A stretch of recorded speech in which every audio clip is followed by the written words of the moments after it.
What happens when one of Hollywood's most revered voices meets a host who's made a career out of pushing boundaries? You're about to witness the moment Morgan Freeman, the man whose voice has narrated our films, our childhoods, our dreams walked, onto what should have been a routine late-night interview, and instead faced a confrontation that turned the entire studio to stone. This wasn't just another celebrity clash. This was dignity versus provocation. And by the end, it became clear, sometimes the most powerful thing a person can do is stand tall, speak softly, and walk away with the room. Hit subscribe, drop a comment, and buckle up, because this one might change how you see late-night television. Morgan Freeman stepped onto the Jimmy Kimmel Live set with that signature poise, measured, warm, unshakable, at 78. He'd sat through more interviews than most hosts had punchlines. No stranger to tough questions. No stranger to silence. Audience gave him a thunderous welcome, part applause, part reverence. He was, after all, the voice of wisdom, the voice of truth. Jimmy Kimmel appeared seconds later, all bounce and bravado, showman energy on full display. Morgan Freeman? Everybody. He grinned, arms wide. The man, the myth, the voice that makes even my grocery list sound profound. Laughter, applause, but underneath his charm, something sharper lingered in Jimmy's tone. Off script, as they sat, Jimmy dove straight in. So Morgan, I have to ask, rumors have been swirling. Some people say you've been difficult to work with lately. Want to clear that up? The studio tensed. The smile stayed on Jimmy's face, but his eyes sharpened, hungry for a reaction. Freeman didn't flinch, his gaze calm, measured. I'm not sure what rumors you're referring to, Jimmy, he said, his voice carrying the smooth gravitas. The world knew so well, but I've been fortunate to work with some incredible people. And I've always believed in professionalism, both giving it and expecting it in return. It was polite, but pointed. Jimmy leaned in, poking the bear. Come on, Morgan. A little bird told me you walked off set last month because you didn't like the catering. He grinned. That's a little diva, don't you think? The room shifted. Laughter stalled. You could feel the audience hold their breath. Morgan didn't raise his voice. Then your bird must have been confused, he replied. I've never walked off a set over food, but I have walked away from environments where respect was lacking. Steel beneath velvet. The temperature dropped, but Jimmy pressed on. Disrespect, huh? What does that even mean for Morgan Freeman? He said mockingly. Someone forgets to call you Mr. Freeman. Doesn't hold the door. A few awkward laughs, but mostly silence. And then Morgan leaned forward. Respect isn't about doors or titles, Jimmy, he said, his voice low, unwavering. It's about how we treat each other, about whether we listen, whether we engage, in good faith, or try to diminish someone for laughs. The words landed hard. The audience didn't move. Neither did Jimmy. This wasn't a bit. This was a reckoning. Kimmel tried to laugh it off. He joked, pivoted. But the tone had shifted and he wasn't in control anymore. Morgan didn't storm off. He didn't scold. He finished the interview with grace short, clear answers, no smiles, no jokes.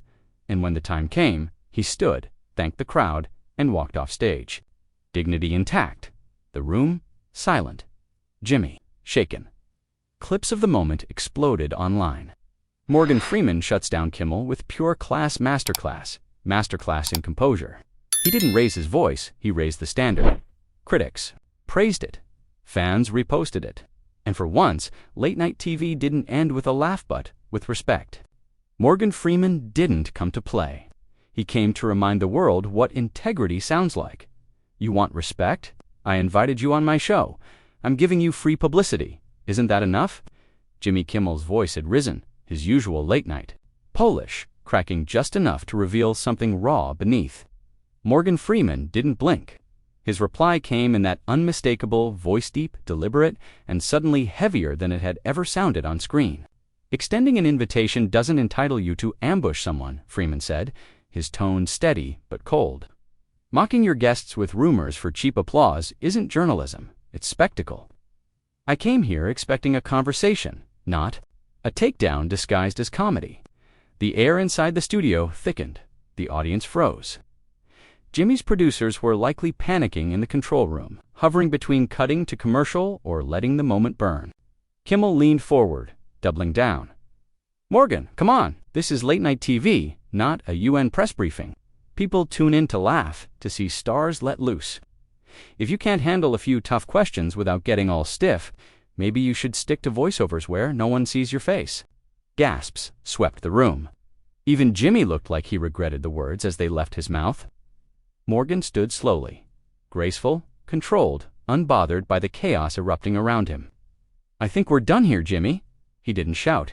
He didn't need to. The sheer weight of his tone quieted every rustle, every breath. Wait, Jimmy said, panic creeping into his voice, as the crowd realized this moment wasn't part of the bit. Don't be so sensitive. Sit back down. Let's talk about your movie. But Morgan was already at the edge of the stage. This conversation ended the moment you decided disrespect was more valuable than dialogue, he said without turning back. I've spent 5 decades trying to elevate the material I'm part of. I won't sit here while you try to drag me through the mud for your ratings reel. Kimmel flushed red. His authority had slipped. The audience, unsure whether to applaud or hold its breath, sat motionless. Fine, go ahead and walk out, Jimmy snapped, now sounding small, cornered. But don't blame me when people call you difficult or unprofessional. This is exactly what I meant. It was meant to sting. But all it did was spotlight the divide between his pettiness and Freeman's poise. Morgan paused, turned, and for the first time looked Kimmel straight in the eye. Jimmy, he began, calm but piercing. I've worked with screamers, liars, and divas who threw tantrums that would make children look composed. But rarely have I encountered a man so eager to humiliate his own guest in front of a camera. The room went still. Not a cough, not a whisper, just silence. You think this is about questions, he continued. It's about intent. A host's job isn't to corner their guest. It's to welcome them, to create a space where real conversation can happen. Not to weaponize your platform against someone who came in good faith. Kimmel tried to laugh it off. Power, come on, he said weakly, the grin gone, the bravado fading. But Freeman just shook his head slowly, the kind of shake that doesn't argue it, ends the discussion. What you've done tonight isn't comedy, it's cowardice. And with that, Morgan turned and walked out, leaving behind the stunned audience, the blinking cameras, and a host visibly crumbling in the aftermath. Clips of the moment would go viral within minutes. Morgan Freeman walks off Kimmel, a class vs. clown. Dignity doesn't yell, it stands. He didn't storm out, he rose above. And somewhere deep in that silence, even Jimmy Kimmel must have realized Morgan Freeman didn't just end the interview, he ended the game. Morgan, come on, we're both celebrities, we're both successful, we're both rich. Nobody's attacking anybody. This is just television entertainment. You're making this way more dramatic than it needs to be. Morgan Freeman turned slowly toward Jimmy, his eyes calm but unyielding. That's where you're wrong, Jimmy, he said, voice deep and unshaken. This isn't just television, and it's not just entertainment. It's about how we treat one another as human beings. Success and money don't give anyone the right to be cruel. And holding a microphone doesn't turn cruelty into comedy. There was no anger in his voice, just a kind of quiet, devastating clarity. When you invited me here tonight, you were given something responsibility. Responsibility to honor someone's time, their dignity, and their reputation. You don't get to twist that into a trap for laughs. Jimmy stood from behind his desk, trying to recover the rhythm that had slipped from his control. Okay, maybe we got off on the wrong foot. Why don't we just start over, talk about your movie? Keep it light, have some fun, like this show is supposed to be. His voice faltered, trying to mask the unease with a smile that didn't quite reach his eyes. Morgan shook his head once, slow. There's no starting over from this, Jimmy. You can't unsay what you've said. You can't undo the disrespect. He stepped forward slightly, not physically imposing but suddenly towering. Tonight, you made a choice. About what kind of host you are, what kind of man you are, and now you live with that choice. The room was a vacuum. Silence so complete, it pressed in on every person present. A few audience members raised their phones, quietly filming what they knew was no ordinary interview. Others sat frozen, caught between secondhand discomfort and awe. Jimmy's jaw tightened. Fine, if you want to leave, leave, he snapped, his voice cracking at the edges. But don't act like you're some kind of saint. You came on my show, you knew what kind of show this was. You knew I asked real questions. If you can't take the heat, maybe you shouldn't be in the kitchen. Morgan didn't flinch, but something flickered in his eyes, a flicker of cold steel that reminded the world why his presence had commanded respect for decades. Tough questions, Morgan repeated, almost like a challenge. You think passing along half-baked gossip and mocking your guest is journalism. If that's what you believe, then you don't understand your job or your audience. Jimmy bristled. Don't lecture me on journalism. I'm not a reporter. I'm a comedian. People don't tune in for hard-hitting news. They come here to laugh, to see celebrities act human, not perfect. Morgan stepped in closer, his voice now lowered to something almost reverent, but every word sharp as a blade.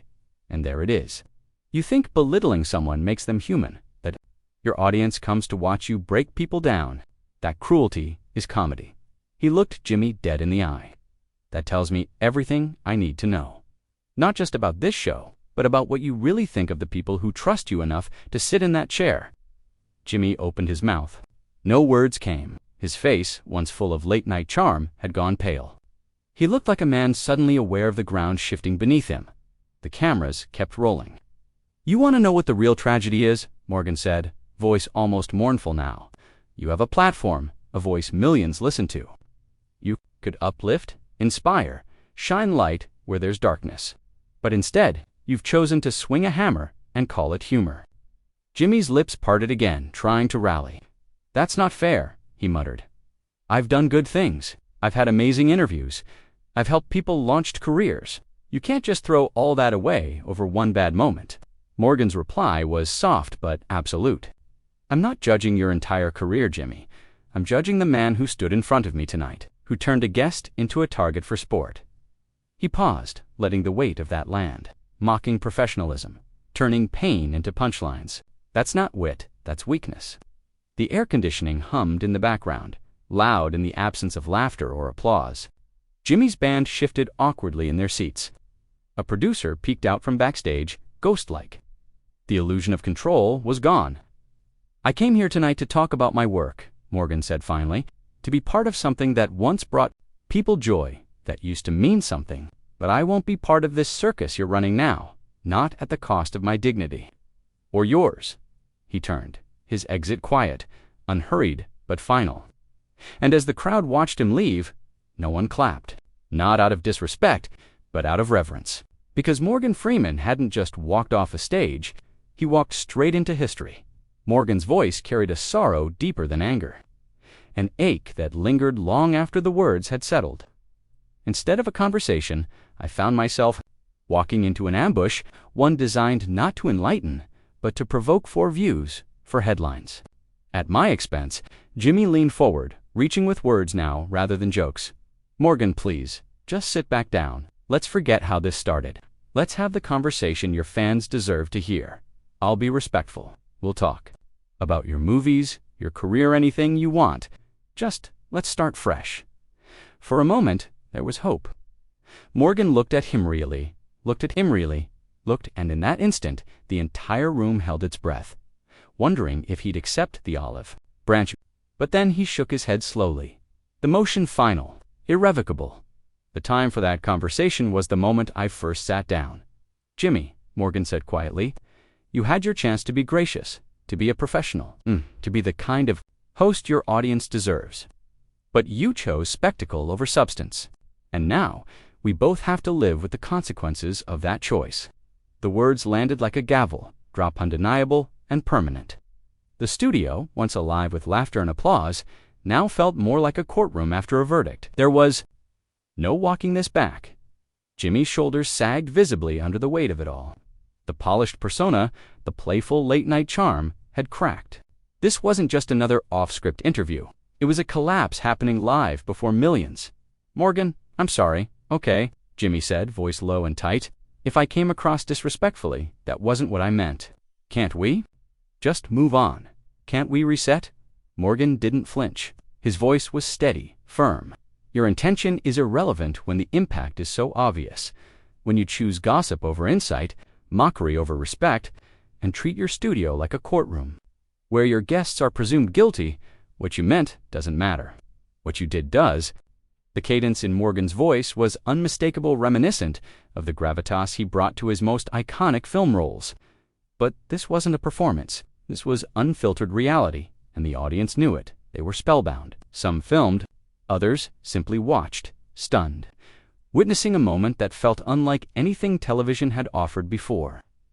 Even Jimmy's most loyal supporters in the audience had gone silent. There was nothing left to defend. Jimmy searched for an out, clinging to the idea that maybe this could still be salvaged. "But this is live television," he pleaded. "Things happen. Conversations take turns. That's what makes it exciting. That's what makes it real. We can't expect every interview to be polished and perfect." Morgan's expression never changed, but something shifted in his eyes, something that resembled pity. "There's a difference between a conversation taking an unexpected turn and a host steering it off a cliff," he said quietly. "There's a difference between being real and being cruel. And the fact that you don't see that difference is exactly why we're standing in this mess." Jimmy looked out into the studio like a drowning man, scanning for a lifeline. His band avoided eye contact. His announcer had disappeared, and even the Cruthos who had worked beside him for years stood still, eyes averted, retreating emotionally. From the disaster still unfolding center stage, "You're being unfair," Jimmy muttered. But even he didn't believe it. The silence that followed was crushing. The room, the viewers, and the legacy of the show now held captive by a single truth. This was no longer just late-night TV. It was a reckoning. Jimmy's voice was barely a whisper. The fight drained from it. "Now, you're making me look like some kind of monster, ... All I did was ask a few questions." He shook his head, almost pleading with the air. "Maybe they were the wrong questions. Maybe I should have handled things differently. But that doesn't make me evil." Morgan met his eyes, calm and unshaken. "I'm not making you look like anything, Jimmy. I'm just refusing to play along with your attempt to turn me into the punchline for your audience's amusement." His voice was even almost gentle, but each word struck with the force of a hammer. "How you look right now, how you feel right now, that's entirely the result of your own choices, your behavior." The silence in the studio was suffocating. The audience sat frozen, caught between disbelief and discomfort. Jimmy stood behind his desk like a man watching his own legacy unravel, inch by painful inch. Morgan continued, his tone never rising, but the weight behind his words growing heavier. "I've been doing interviews for decades, Jimmy. I've sat across from hosts who were nervous, unprepared, even confrontational, but never, not once, have I been across from someone who seemed to enjoy belittling their guest. That's not entertainment. That's not comedy. That's cruelty, ... with an audience." Jimmy's face had gone pale. His hands gripped the edge of the desk as if it were the only thing keeping him upright. "What do you want me to do, Morgan?" he asked, voice cracking. "What do you want me to say? I've apologized. I've offered to start over. What more can I do?" Morgan studied him. There was no malice in his expression, only an unwavering clarity. "What I want is for you to understand that not everything can be fixed with an apology. Some wounds don't heal just because you say the right words after the damage is done. What I want is for you to look at the man you were tonight and ask yourself if that's who you want to keep being." Jimmy's desperation turned to fear. "But if you walk out, that's going to be the story. Morgan Freeman walks off my show. That's what people will remember. That'll follow both of us forever." Morgan gave a small nod. "You're right about that." He took a breath, letting it settle before continuing. "They will remember. They'll remember that when faced with disrespect masked as entertainment, I chose dignity over humiliation. They'll remember that sometimes the most powerful thing you can do is simply stand up and walk away." The studio remained still. The cameras kept rolling, and Jimmy, in a final act of desperation, stepped forward. "Please, Morgan, I'm begging you, don't do this. Don't end my career over one bad night. I have a family. I have a team that depends on this show. I can't undo what happened, but please don't destroy everything over it." For a brief second, something flickered in Morgan's eyes, a trace of the warmth that made millions trust his voice. But his response was quiet and absolute. "I'm not destroying your career, Jimmy. You did that the moment you decided cruelty was more valuable than kindness. That mockery mattered more than respect. I'm simply choosing not to be part of it." With that, Morgan turned. His steps were slow, deliberate, composed, not a retreat, but a statement. A man exiting with his dignity intact, leaving the chaos behind him. The audience sat stunned as one of Hollywood's most revered icons walked off the stage. Heads turned, phones recorded, not a soul moved. Jimmy remained frozen behind his desk, his mouth slightly open, his expression hollow.